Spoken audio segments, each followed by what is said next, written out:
ચેલેન્જની રાજનીતિમાં વધુ એક ધારાસભ્યની એન્ટ્રી થઈ છે। હવે ઉમેશ મકવાણા પણ મેદાનમાં આવ્યા છે। ગોપાલ ઇટાલિયાને ઉમેશ મકવાણાએ ચેલેન્જ આપી। 2.5 વર્ષમાં 2000 કરોડના કામો કર્યા છે। ઇટાલિયામાં ત્રિવડ હોય તો વધુ કામ કરીને બતાવે। ભાજપ આપના ધારાસભ્યો રાજીનામાનું નાટક કરે છે। પ્રજાના કામ કરવા માટે ચૂંટાયા છો તો કામ કરો, કહ્યું ઉમેશ મકવાણાએ।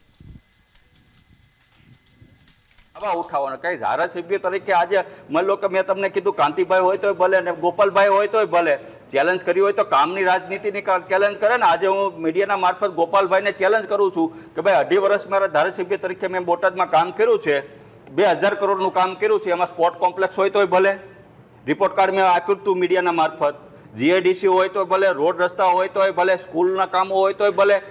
2.5 વર્ષની અંદર 2000 કરોડના કામો કર્યા છે। જો ગોપાલભાઈમાં તેવડ હોય તો વિસાવદરમાં 500 કરોડના કામ કરીને ઉમેશભાઈને ચેલેન્જ આપે ને, ચાલો હું ઉમેશભાઈની કરતાં વધુ કામ કરીએ, કોઈ એવી ચેલેન્જ આપો ને ભાઈ। શા માટે એકબીજાને રાજીનામાની ચેલેન્જ આપો છો? તમને લોકોએ વિશ્વાસ તમારી ઉપર રાખી અને ધારાસભ્ય બનાવ્યા છે તો કામની રાજનીતિ કરો, ન કે એકબીજાના રાજીનામા લેવાની। તો ધારાસભ્યોના રાજીનામાના રાજકીય સ્ટન્ટ વચ્ચે ગાંધીનગરમાં હાઈ વોલ્ટેજ ડ્રામા।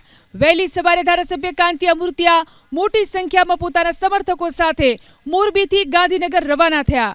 ઢોલ નગારા અને પુષ્પવર્ષા સાથે કાંતિ અમૃતિયાએ શક્તિ પ્રદર્શન કરી રાજીનામું આપવાનું ચેલેન્જ વોરનું નાટક પણ કર્યું। મોટા મોટા બેનરો અને પોસ્ટરો સાથે મોટી સંખ્યામાં સમર્થકો સાથે ધારાસભ્ય કાંતિ અમૃતિયા વિધાનસભાના પગથિયા ઉપર બેસી અને આમ આદમી પાર્ટીના ધારાસભ્ય ગોપાલ ઇટાલિયાની રાહ જોઈ। જોકે ગોપાલ ઇટાલિયા ન આવતા કાંતિ અમૃતિયા વિધાનસભાથી પરત જવા માટે રવાના થયા। રવાના થતા કાંતિભાઈ એક વાત જરૂર કહી કે ગોપાલ ઇટાલિયા જ્યારે પણ રાજીનામું આપે, હું રાજીનામું આપવા માટે તૈયાર છું।